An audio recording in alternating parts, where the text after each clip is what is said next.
Mom, we don't need your opinion. Everything's already decided. All you have to do is sign and obey. Hearing my son utter those cold words, I felt my heart clench. 3 weeks after my husband Gavin's funeral, instead of comforting me, my children were planning to seize the house that had been our family's happy haven, under the guise of protecting me. But what they don't know is that Gavin foresaw everything and left me a secret, a key capable of destroying every scheme they had brewing. If you've ever wondered what happens when a mother is pushed to her limits, then read on and tell me in the comments from what city you're reading this story. The funeral flowers had barely wilted when the calls began. I was in my kitchen on a Tuesday morning, 3 weeks after burying Gavin, staring at the steam rising from my untouched coffee. The ceramic mug, inscribed World's Best Grandma, a gift from my granddaughter Riley years ago, now felt foreign in my hands. Everything seemed strange. The house, my reflection in the hall mirror, even my own voice as I answered the insistent calls from my children. Mom, we need to talk about the house. Lucas's voice had that familiar tone of suppressed impatience, the same one he used as a teenager when he asked for money, only now at 32, he wasn't asking. I placed the mug on the table without tasting the coffee. Good morning to you too, Lucas. Don't start. Scarlett and I have discussed your situation, which, frankly, isn't sustainable. This house is far too big for you alone. The monthly mortgage payments. There is no mortgage. The words came out dry and unadorned. Gavin had paid it off 5 years ago, but I had never mentioned that detail to the children. They had assumed, and I had allowed it. A pause, then that sharp, contemptuous laugh. The same laugh he inherited from his father, though Gavin used it lovingly, Lucas wielded it like a weapon.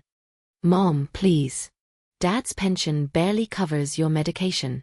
Wie alnovat a financial burden jure under.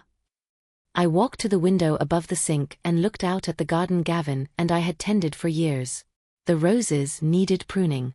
The vegetable patch was neglected. Tasks that once filled us with joy were now monuments to everything I had lost. Your concern is touching, I said, my reflection caught in the glass. Grey hairs crying out for color, wrinkles that had deepened in the last month. 63 years of life etched into a face that still surprised me when I saw myself in the mirror. Don't be dramatic. Scarlett agrees with me. We think you should consider moving in with one of us. So Scarlett agrees. I turned away from the window. My daughter hadn't called since the funeral. She didn't answer when I called her. When had Scarlett formed this opinion? There was another pause. I could almost imagine Lucas running a hand through his thinning hair, a gesture he'd copied from Gavin. We had dinner as a family last night to discuss your options. Your options, not Mom's future, or how we can support her during this difficult time. My options, as if I were a problem to be solved, rather than someone to be supported. I see.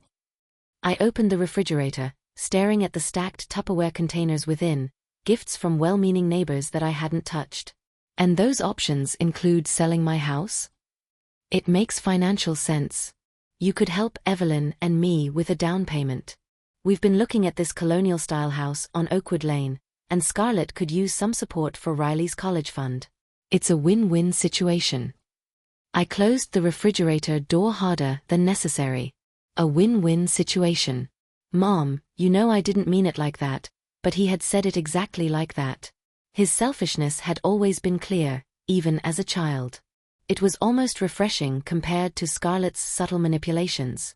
The way she casually dropped hints, making me feel guilty for not offering what she never directly asked for. What did you tell your sister about my finances? I asked. Just the truth, that Dad's pension isn't enough, that the house is too much for you alone, that you're probably struggling more than you let on. The truth, as if he knew anything about my real circumstances, as if either of them had bothered to inquire about Gavin's affairs, about the investments he had made, about his mother's modest inheritance that we had carefully saved and invested over the years. I thought of the folder in Gavin's desk drawer, which I had found while organizing his papers. Bank statements, investment portfolios, the deed to a small vacation home on the Maine coast that he had bought for our retirement. A place where we can watch sunsets and drink wine without anyone asking us for anything, he had said, showing me the photos just 6 months before his heart attack. I'll think about it, I said finally. Mom, we don't need your opinion. Everything's already decided. All you have to do is sign and obey. Evelyn has already found a buyer. Her cousin Caleb works for a real estate firm and has a very interested client. Cash offer. Quick close. You can start packing your things. My hand tightened around the phone. They had found a buyer for my house. We're trying to help you, Mom. The sooner you accept that this is the best solution for everyone, the easier the transition will be. Transition? As if grief were a corporate merger, as if dissolving 30 years of marriage could be reduced to paperwork and profit margins. And where exactly am I supposed to live during this transition? Well, that's what we wanted to talk about. Scarlett has finished her basement, and since Riley is at college most of the year, there's plenty of space. You'd have your own entrance, your own bathroom.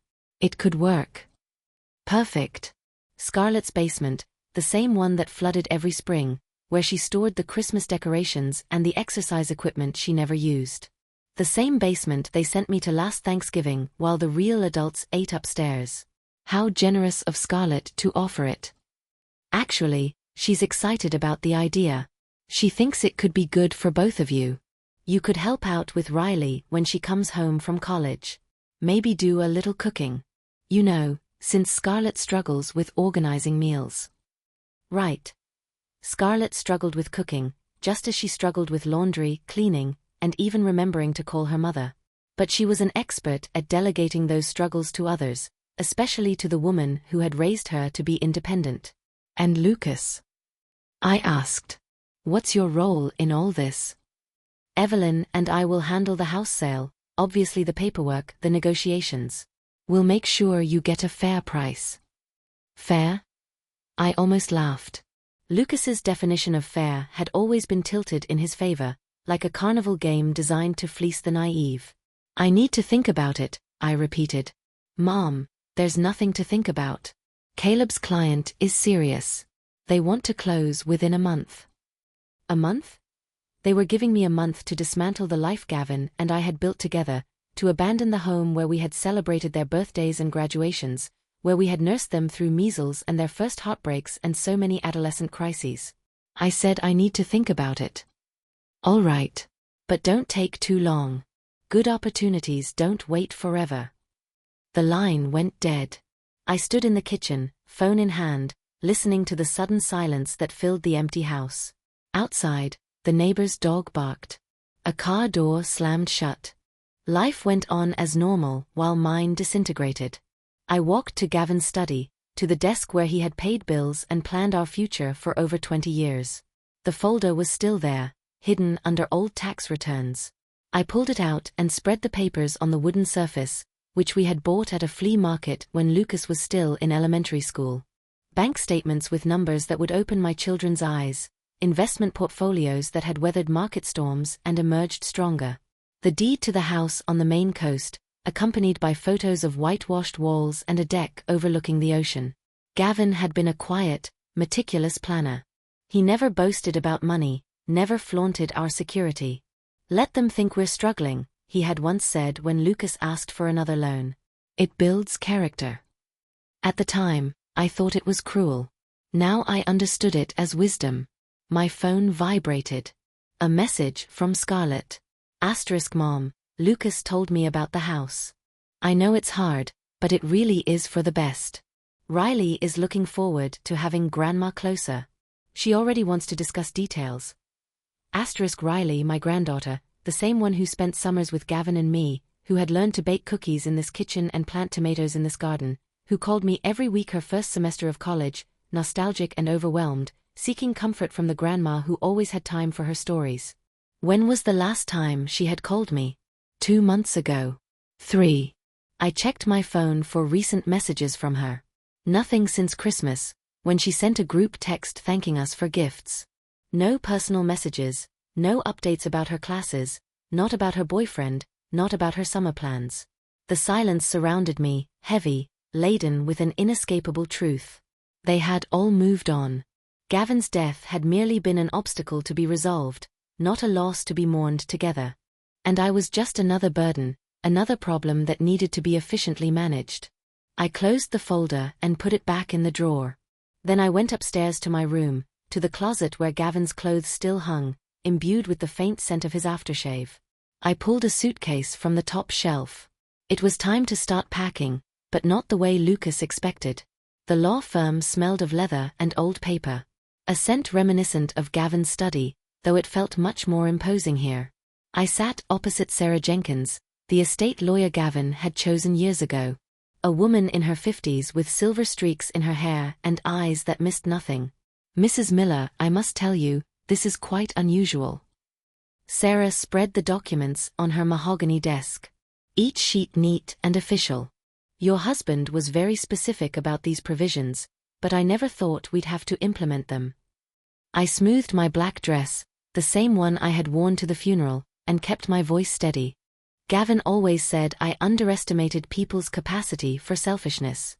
I'm beginning to think he wanted to protect me from a truth I wasn't ready for.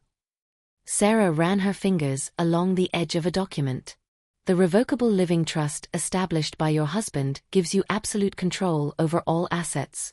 The children were never named as beneficiaries of the real estate, only the life insurance policy. Everything else, the house, the investments, the property on the Maine coast, belongs entirely to you. And you know nothing about the house on the Maine coast." According to Gavin's instructions, this information was to be shared exclusively with you, and only after the initial 30-day period following his death. Sarah leaned back in her chair. "He seemed to anticipate that your children would pressure you into making hasty decisions." Pressure, too polite a word to describe what Lucas had attempted. I remembered his voice on the phone yesterday, more demanding than pleading. He treated me like a child incapable of managing her own affairs. "The sale of the house that they've organized," I asked, "can it be stopped?" "You are the sole owner. Without your signature, no sale is possible. If they have already found a buyer and made promises, they are doing so under false pretenses." Sarah's smile was faint but full of satisfaction. "Gavin was very keen on protecting your autonomy." I sighed, feeling something loosen in my chest. That knot of anxiety I had carried since Lucas's call. "And the property on the Maine coast? Fully paid for, legally mine?" "Yes. The management company commissioned by Gavin sends reports every month. The house has been kept in good condition and is ready for you to occupy whenever you wish." "Whenever you wish." When was the last time someone spoke to me of choice instead of obligation? Sarah pulled out another folder. "There's something else Gavin wanted you to receive. He wrote this letter for it to be given to you exactly 1 month after his death. Today is that day." The envelope was ivory. My name in Gavin's careful handwriting. My hands trembled as I opened it, and suddenly his voice filled the cold office. "My dearest Harper. If you are reading this, it means I am gone, and you have had to face everything alone. I know our children. We love them, yes, but I suspect they are already circling like vultures, convinced they know what's best for you, aren't they? You are not a burden to be managed, not a problem to be solved. You are an intelligent and capable woman who raised 2 children, supported a husband through career changes, and managed our home with grace and wisdom for over 30 years. Don't let them tell you otherwise. The money and the properties are yours to do with as you please. Keep them, sell them, give them away. It is your decision, but make that decision based on what you want, not what others expect of you. I have watched you sacrifice your own dreams for decades, always putting our family first. Now it's time for you to think of yourself. Go to the Maine coast if you wish. Travel the world. Write the novel you always talked about. Whatever brings you joy. The children will cope without your constant sacrifice. In fact, they might even grow from it. With all my love and trust in your strength. Gavin. P.S. The key to the Maine coast house is in my desk drawer, behind the photo of us at Yosemite National Park. Maria Rodriguez, the neighbor, takes care of the garden and speaks excellent English. I read the letter twice. My vision blurred at the edges. Gavin had known. He had seen what I, being too close, failed to recognize, that my children had learned to view my love as a resource to be exploited, not a gift to be cherished. Is everything all right? Sarah's voice was gentle. I folded the letter carefully. I'm better than I've been in weeks. What do I need to do to transfer the deed to the house solely to my name? It already is, solely in your name. Gavin removed the children from all deeds 3 years ago, after Lucas asked him to co-sign for that failed restaurant investment. The restaurant? I remembered the arguments, Lucas's fury when Gavin refused to risk our retirement savings for his supposedly surefire business. At the time, I thought Gavin was too harsh. Now I saw it as a poignant warning. Is there anything else? Sarah said, pulling out a smaller envelope. Gavin asked me to give you this bank card and the PIN. It's linked to an account he opened last year. She called it your Independence Fund. The card felt solid in my hand. How much? $80,000. He deposited money every month, saying it was for when Harper finally decides to live for herself. $80,000. Money I knew nothing about, saved from his pension and the dividends from his investments, while I carefully adjusted household expenses. Money meant to give me freedom, not just security. I left the law firm with a briefcase full of documents and a clarity I hadn't felt since before Gavin's heart attack. The house was mine. The house on the Maine coast was mine. The investments were mine. And most importantly, the decision of what to do with all of it was mine alone. My phone rang as I reached my car. Scarlett's name appeared on the screen. Mom, good thing I caught you. I wanted to talk about the basement renovations. Evelyn knows a contractor who could install a small kitchen for you. Maybe a separate entrance. It would be perfect, your own little apartment. I unlocked the car but didn't get in. How thoughtful. I know you're probably worried about the cost, but Lucas and I thought we could deduct it from the proceeds of the house sale. Think of it as an investment in your comfort. My comfort? Not my independence or my happiness, my comfort, as if I were an old pet to be rehomed to a manageable place. Scarlett, when was the last time you called me just to ask how I was? A pause. What do you mean? I mean a call where you didn't ask me for anything, where you genuinely asked about my day, my feelings, my plans, because you missed talking to your mother. Mom, that's not fair. I've been struggling with Riley's tuition, and you know how busy I've been with work. Riley's tuition. I leaned against my car, watching other people go about their Thursday afternoon errands as if nothing had happened. Tell me about Riley's costs. Well, tuition is $45,000 a year. Plus room and board, books, the cost of her sorority house. Scarlett, I've sent Riley $750 every month since she started college. That's $18,000 in 2 years. Silence. Money that was supposedly helping her cover her expenses. Money you didn't tell Lucas about when you discussed my supposed financial difficulties. Mom, that money helps, but it doesn't cover everything. Did you tell Riley I was sending her this money? Another long pause. She knows you're supporting her. Does she know how much? Does she know it comes from my pension, not from some trust fund Gavin left? I don't see why those details are important. I closet my eyes, feeling so meeting cold sprit in my stomach. She doesn't know, does she? She thinks her college is being paid for by your effort and sacrifice. She has no idea that her grandmother has been quietly funding her education. Mom, you're making this more complicated than it needs to be. No, I'm finally seeing how simple everything is. I hung up and got into the car. My hands were shaking, but this time not from sadness but from anger. A pure clear anger, as if waking from a long confusing dream. At home, I went directly to Gavin's desk and found the key exactly where he said it would be. It was small, bronze, on a keychain with a tiny American flag. Behind it was a photo I had forgotten. Gavin and I at Yosemite National Park on our 25th wedding anniversary. We were both laughing at something the photographer had said. I looked younger in the photo, but not because I had fewer wrinkles or less gray hair. I looked younger because there was a genuine, defenseless happiness on my face. Something I hadn't felt in years. My phone vibrated with another message from Lucas. *Mom, Caleb needs an answer by tomorrow. His client is losing patience. Don't ruin this for all of us. Asterisk. Don't ruin this for all of us. I deleted the message without replying and turned on my laptop. It took 20 minutes to find the website of the company that managed the property, and another 10 to compose an email to Maria Rodriguez, the neighbor who had looked after the house on the Maine coast. Stern dir MS. Rodriguez, Stern. Asterisk. My name is Harper Miller, and I am Gavin Miller's widow. I believe you have been looking after our home on Maple Lane. I am planning to travel to coastal Maine very soon and would like to arrange an extended stay at the house. I would be grateful if you could let me know what preparations are necessary. Asterisk. Thank you for your kindness in maintaining the property during these difficult times. Sincerely.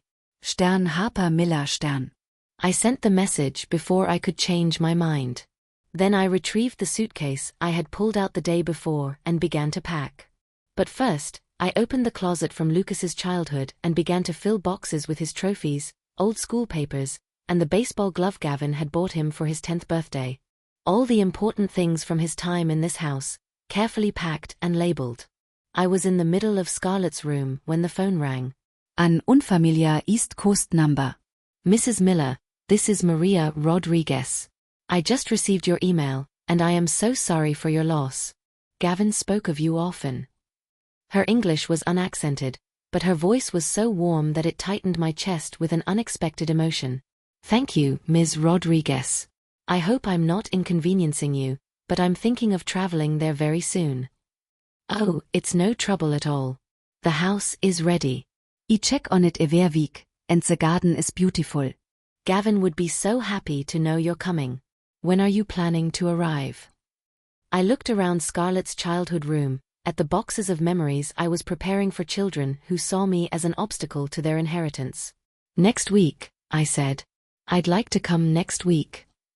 The moving truck arrived at 7 a.m., precisely as Lucas's car pulled into my driveway. I watched from my bedroom window as my son emerged from the vehicle, his face twisted into that expression of stony anger I so dreaded. He wore his business suit, the gray one Evelyn had picked out for job interviews, and in his hand, a bulging manila folder, presumably containing documents for the house sale. Just in time. The movers were professional and punctual. They arrived exactly at the agreed-upon time. I had instructed them to pick up the boxes I had already carefully packed from Lucas's and Scarlett's old rooms, along with some furniture they had once said they wanted. Gavin's leather armchair, my mother's antique dining table, the piano Scarlett had begged for as a child and abandoned after 6 months of lessons. Mrs. Miller, where should we deliver these boxes? Asked the foreman, a friendly man named Mr. Johnson. A coincidence that reminded me of Gavin's subtle humor, as he checked his clipboard. The first delivery goes to 456 Elm Street in Chicago, I replied, giving him Lucas's address in careful handwriting. The second to 789 Pine Avenue in Chicago. Ring the bell and tell them they are gifts from Harper Miller, memories they'll want to keep. Johnson nodded professionally, though I noticed a slight smile at the corners of his mouth. 20 years in this business had surely shown him more than enough family dramas. Lucas's loud knocking on the door interrupted my instructions. I opened it in the red dress Gavin always said accentuated my eyes, my hair freshly styled. Nothing of the grieving widow he hoped to manipulate. Mom, what the hell is going on here? Why is there a moving truck in your driveway? Good morning, Lucas. I'm just clearing out some things. He pushed past me, stepping into the hallway, his gaze fixed on the boxes with his name. Those are my things, my childhood things. Why are you packing my things? I thought you'd want them. Memories are valuable, don't you think? His face turned red, just as it had as a teenager when caught in a lie. Mom, we need to talk. Caleb's client is ready to make an offer. We need your signature today. I closed the door and leaned against it, watching him pace back and forth in my foyer like a caged animal. Lucas, sit down. I don't want to sit down. I want to know why you're acting so weird. First, you don't answer me for 3 days. Now a moving truck. Sit down now. Something in my voice stopped him mid-sentence. He sank onto the first step of the stairs, clutching the manila folder like a shield. What exactly did you tell Caleb's client about the money from the sale of this house? I asked. What are you talking about? I mean, did you tell them that the proceeds would be split between you and Scarlett? Did you calculate how much each of you would get after paying off this mysterious mortgage you're so worried about? Lucas's jaw tightened. Mom, you're not thinking clearly. Grief clouds judgment. My judgment is perfectly clear, clearer than it has been in many years. I walked to Gavin's armchair, the same one the movers would soon be transporting to Lucas's house, whether he wanted it or not. Let Emil ask you something, Else. When you had dinner with Scarlett to discuss my situation, did either of you worry about how I was emotionally coping with Gavin's death? Of course we care. But did either of you ask if I was sleeping, eating, if I needed to talk to someone, or just needed company? Were you interested in what I wanted to do with my life, now that I'm alone for the first time in 30 years? He stared at me, crumpling the folder in his hands. Or did you spend the entire dinner calculating how much money you could extract from your father's death? That's not fair. Isn't it? I took out my phone and opened the calculator. Let's see. If my house sells for the $550,000 that Caleb mentioned, and after invented costs, is split between you and Scarlett, each of you would get around $75,000. Am I right? His face went pale. I thought so. Lucas, do you know how much your father's pension really brings me every month? Mom, I don't see why. $6,000 monthly. In addition to his Social Security and the dividends from investments you know nothing about. I let the numbers sink in. Tell me again how I can't afford to keep this house. Lucas jumped up.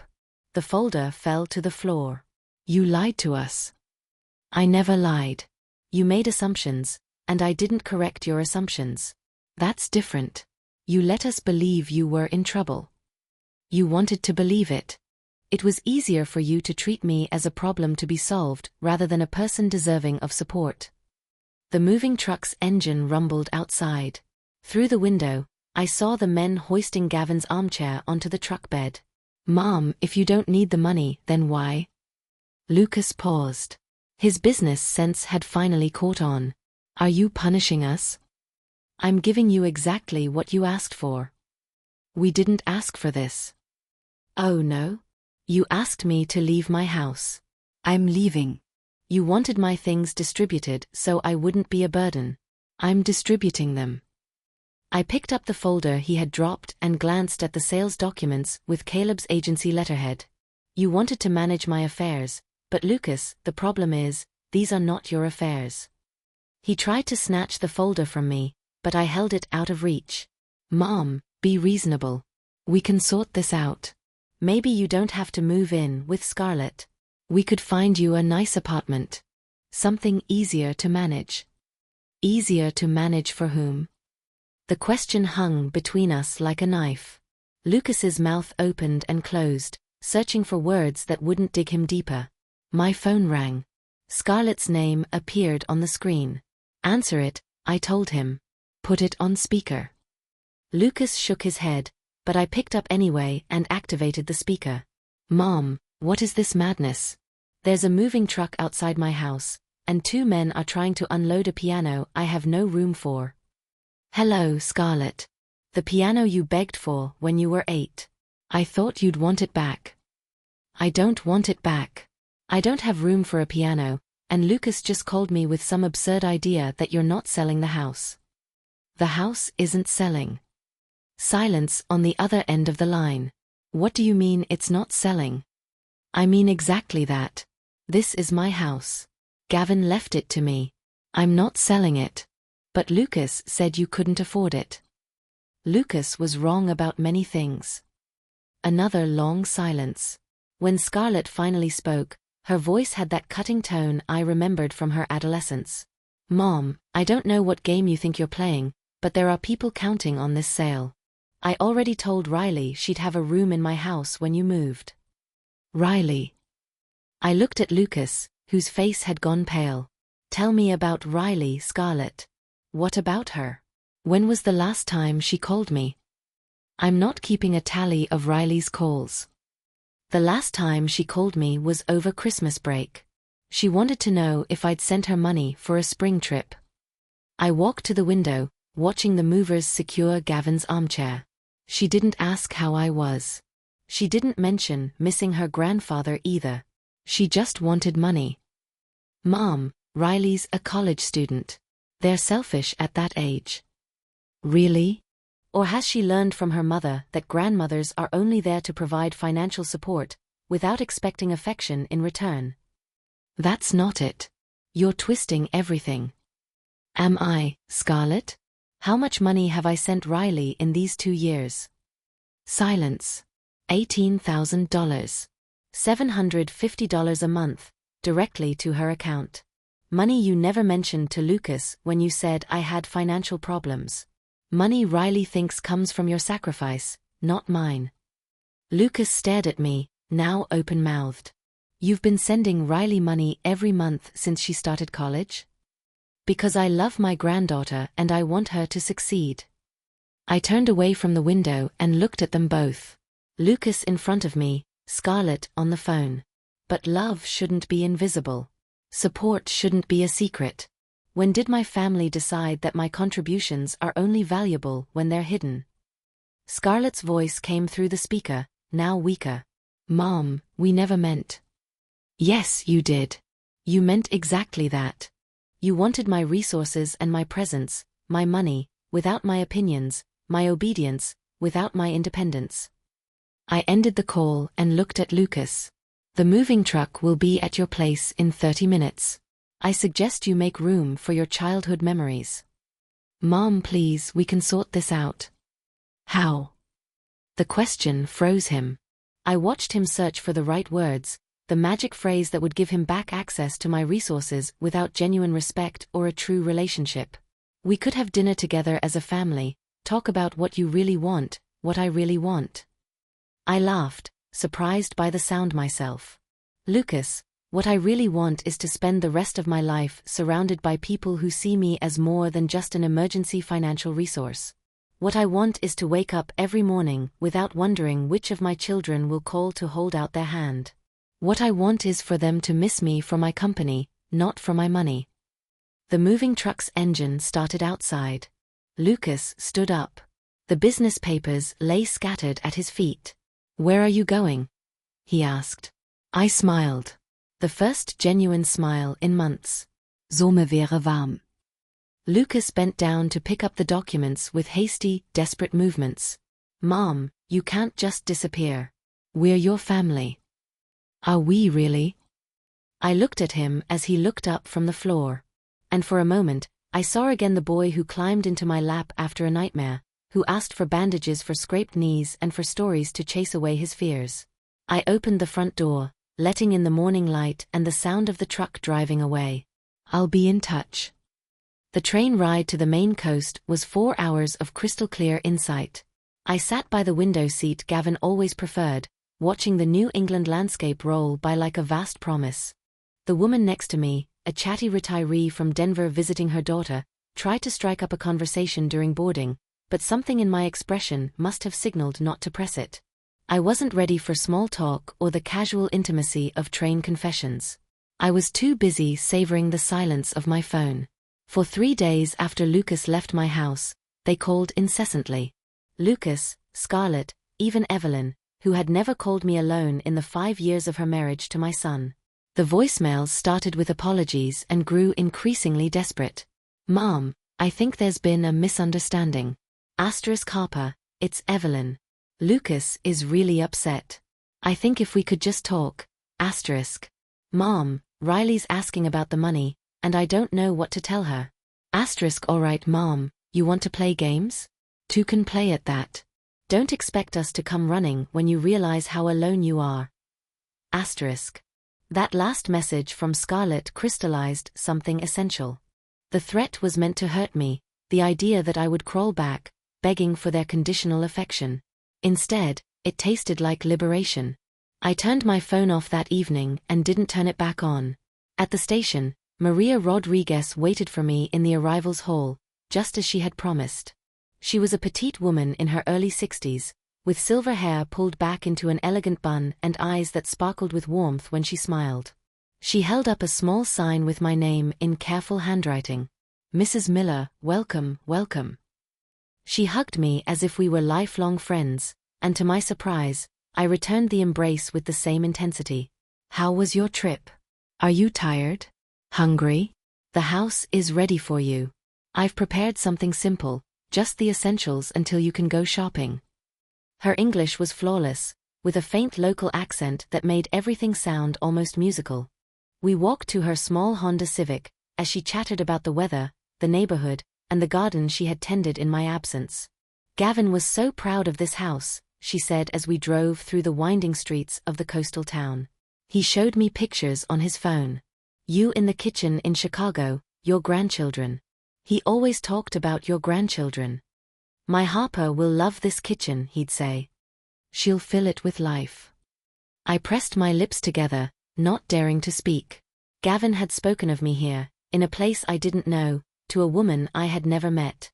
He had dreamed a future for us that death had stolen. But Maria's words made it real again.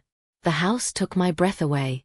It was smaller than our house in Chicago, but perfectly proportioned, with whitewashed walls and blue shutters that caught the afternoon light. Bougainvillea cascaded down the garden walls in explosions of purple and pink, and lemon trees heavy with fruit lined the stone path to the front door. "It's beautiful," I whispered. "Gavin chose well."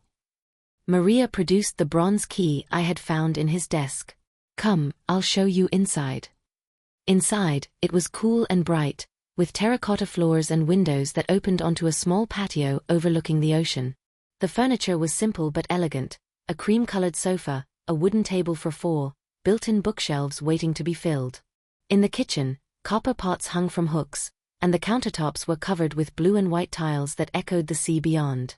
"I've stocked the fridge with essentials," Maria said, opening cupboards to show me plates and glasses. "Olive oil and wine. There's bread, cheese, and fruit. Tonight, you rest. Tomorrow, we'll explore the town together." I nodded, suddenly overwhelmed by the generosity of this stranger who owed me nothing. And yet she had nurtured my husband's dream as if it were her own. "Maria, I don't know how to thank you." "No need to thank me. We're neighbors now. Here in the north, neighbors are like family." She gently patted my arm. "I live right over there." She pointed out the window to a similar house about 100 yards away. "So if you need anything, anything at all, just call me. Gavin made me promise to look after you." When she had gone, I stood alone in my new kitchen, feeling something I hadn't experienced in months: peace. I unpacked slowly, hanging my clothes in the bedroom closet, placing Gavin's photo on the bedside table, arranging my toiletries in the bright bathroom with its freestanding tub and window overlooking the sea. Each movement felt deliberate, imbued with a weight that the boxes I had packed for Lucas and Scarlett never had. As the sun set, I poured myself a glass of wine Maria had left and went out to the patio. The ocean stretched endlessly before me, painted in gold and coral by the dying light. White sailboats drifted in the distance like prayers, and the rhythm of the waves against the rocks seemed to synchronize with my heart. My phone, forgotten in my pocket, began to ring. I thought about not answering. I had avoided all contact for 4 days, but something made me look at the screen. Riley, my granddaughter, calling for the first time since Christmas. I answered on the 4th ring. "Grandma, oh thank God finally. I've been trying to reach you for days." Her voice sounded different. Not with that demanding edge I had grown accustomed to, but with a sharper, firmer tone. "Hello, Riley. Grandma, where are you?" "Mom won't tell me anything. Just that you had a fight with her and Uncle Lucas and now you've disappeared. And there's this whole weird drama about a house sale that never happened." "Riley, calm down. I can't calm down. I'm furious. Do you know what I found out?" "Do you know what Mom told me yesterday?" I sank into one of the patio chairs, watching the last light fade from the sky. "What did she tell you?" "She told me you've been sending me money for college. $750 every month for 2 years. She said it like it was some huge burden she'd been hiding to protect me." "But Grandma," Riley's voice broke, "why didn't you tell me? Why didn't I know?" The pain in her tone hit me like a knife. Your mother thought it was better that way. Better for whom? Better for her to get credit for my tuition? Better for Uncle Lucas so he could pretend you were poor and had to sell your house. Riley was crying now, ugly sobs that carried across the connection from across the country. Grandma, I'm so ashamed. Riley, you have nothing to be ashamed of. Yes, I do. I let them convince me you were just a sad old lady who needed care. I stopped calling you because Mom said you were fragile and might get too clingy if I talked to you often. She said it was healthier to give you space to grieve. Healthier. I closed my eyes, feeling the warm breeze from the ocean, carrying the scent of pine and salt. So I gave you space, Riley continued, her voice growing angrier. And all the while, you were paying my semester fees, my books, and probably my Cancun trip that I didn't even thank you for. I never asked how you were doing after Grandpa died. Riley. And now they're saying you had some kind of breakdown and disappeared. But Grandma, you didn't have a breakdown, did you? You just got fed up with their crap. The unexpected crudeness drew a smile from me despite everything. Watch your language, Riley. Sorry, but I'm right. I looked out at the darkening sea, at the lights of the town beginning to twinkle below. Yes, you're right. Where are you? On the Maine coast. On the Maine coast? I heard the change in her voice. Surprise displacée in Angers. Like in Maine. Your grandpa bought a house here for our retirement. I'm sitting on the patio right now, looking at the ocean. A long pause, then softly, it's beautiful. It's the most beautiful place I've ever seen in my life. Grandma, I have to tell you something. I have to apologize. You don't have to apologize for anything, my child. You've been told lies by people you trusted. That's not your fault. I should have known better. I should have called you more often, asked more questions. Riley, listen to me, I said as I stood up and walked across the small patio, just as the first stars appeared in the sky. You're 20 years old. Your job right now is to study, to grow, and to figure out who you want to be. It's not your job to manage family finances or to see through adult manipulations. But I want to do better. I want to be better. Then be better. Call me because you miss me, not because you need something. Come visit me because you enjoy my company, not because you feel obligated. Love me because I'm your grandmother, not because I pay your bills. There was another pause. Can I come visit you? The question surprised me. Riley, I don't know how long I'll be here. I don't care. I have semester break in 3 weeks. I can change my plans, cancel that stupid Cancun trip you probably paid for anyway, and come to you instead. I want to see your grandpa's dream house. I want to sit on that patio and hear about your new life. Your new life.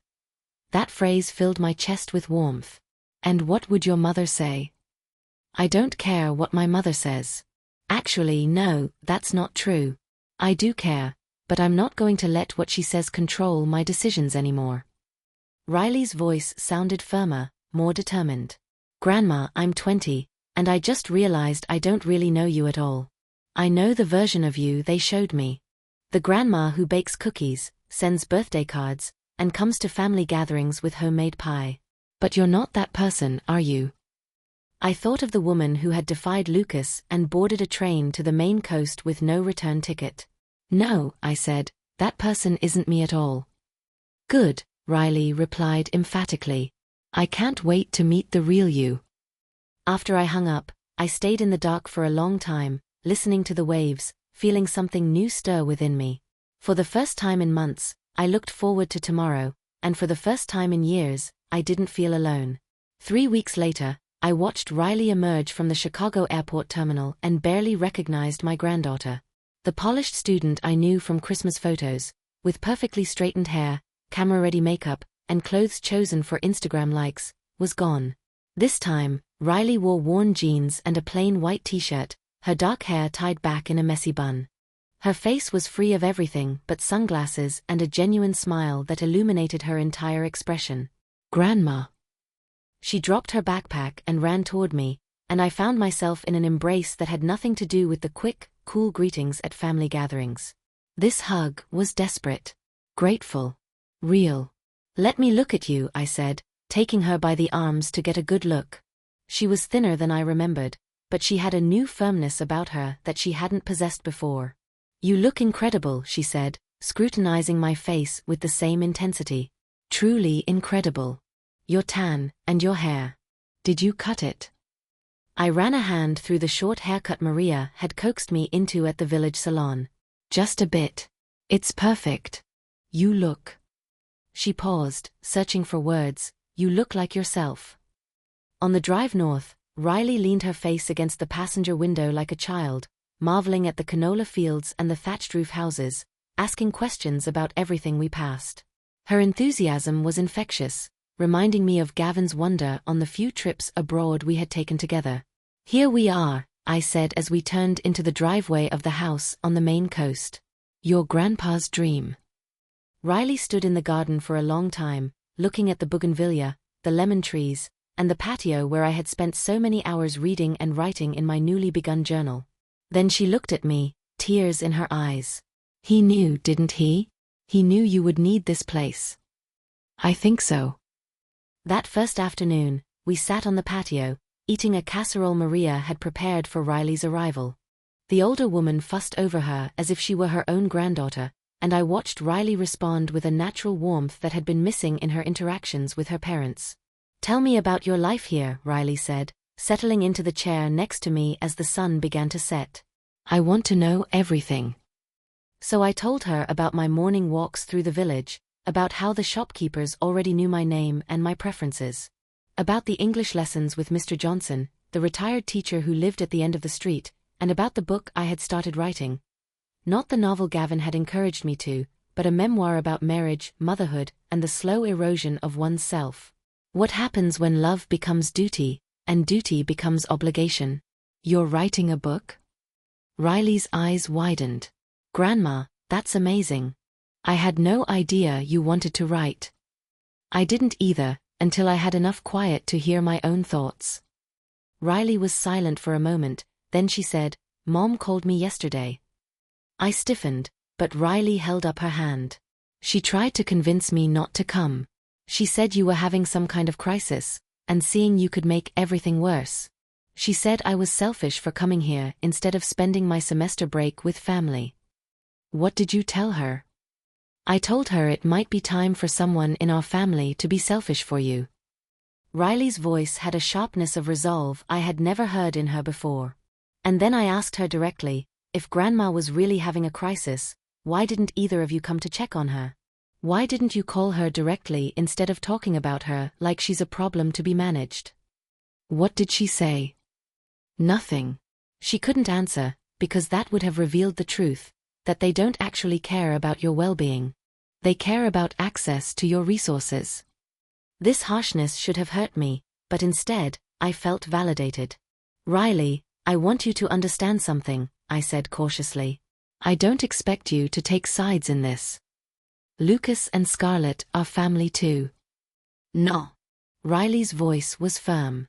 "They chose a side when they decided to use me as a weapon against you. When they made me believe you were poor and fragile while you were paying my bills. When they tried to isolate you from the people who could truly support you." She leaned forward in her chair. "Grandma, I've been thinking about this for weeks, and I realized something. They didn't just lie to you about your finances, they lied to me about you." "What do you mean?"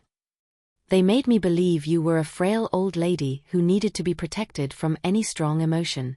They said if I called you too often, you might get dependent, that it was best to give you space to grieve. But it was never about protecting you, was it? It was about controlling the narrative." I stared at my granddaughter, surprised by her clarity.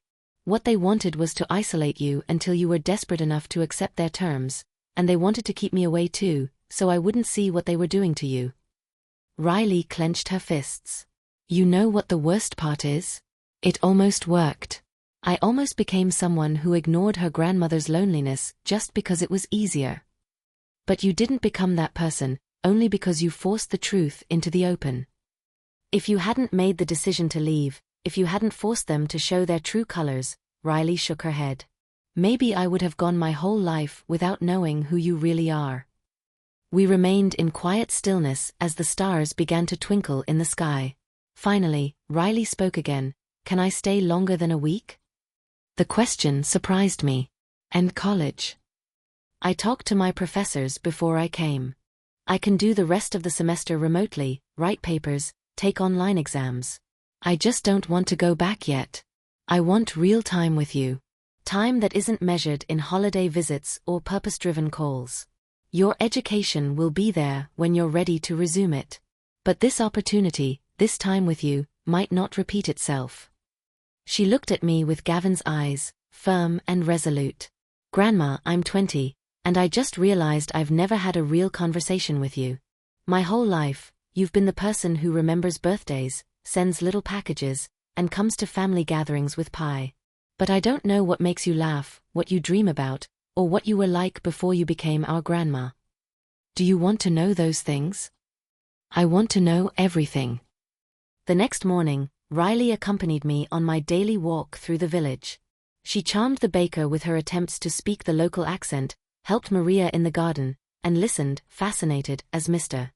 Johnson recounted anecdotes from his years as a literature professor at the University of Chicago. Your grandma has the soul of a writer, he told Riley over lunch at the cafe I often visited. She notices details others miss and understands the significance of small moments. She always has, Riley replied, looking at me with new admiration. I just never noticed it before. That afternoon, we drove to a hidden beach I had discovered the week before. A cove accessible only by a path through pine forests. Riley spread a blanket on the sand while I took out the food we had prepared together. Grandma, can I ask you something personal? I looked up from my sandwich. Sure. Are you ever going back? It was the question I had avoided in my own thoughts. I don't know, but you could stay here forever. Legally, I mean. Gavin researched everything thoroughly. I have residency options, access to healthcare, everything I would need. I handed her a sandwich and sat beside her on the blanket. Why do you ask? Because I think you should stay, she said with a certainty that surprised me. I think you should stay, and I also think you should let Mom and Uncle Lucas manage their own lives without expecting you to pay for their mistakes or validate their choices. Riley bit into her sandwich, chewing in silence. And I think I should transfer to a university up here. What? There are American programs in Boston, New York. Even here in Portland, I could finish my international relations degree, learn fluent English, maybe experience a different way of life. She looked out at the ocean with a thoughtful expression. Or maybe I could take a gap year, work with Maria in her pottery studio, help you with your book, figure out who I am when I'm not trying to please other people. Riley, that's a huge decision. So was getting on a train to the Maine coast. So was cutting your hair, writing a book, and refusing to sell your house. Riley turned to face me fully. Grandma, my whole life, I've made decisions based on what others expected of me. What Mom wanted, what my professors thought was right, what my peers considered appropriate. But here with you, I feel like I'm seeing clearly for the first time. What do you see? I see that you're not the frail old woman they thought you were. You're probably the strongest person I know. And I realize that I don't want to become someone who abandons the people she loves just because it's the easiest path. Relais voice grey firma. I want to be the kind of person who shows up, who chooses love over convenience. Truth over expediency. Riley, your mother would never forgive me if I let you ruin your life. This isn't ruining my life. It's saving it.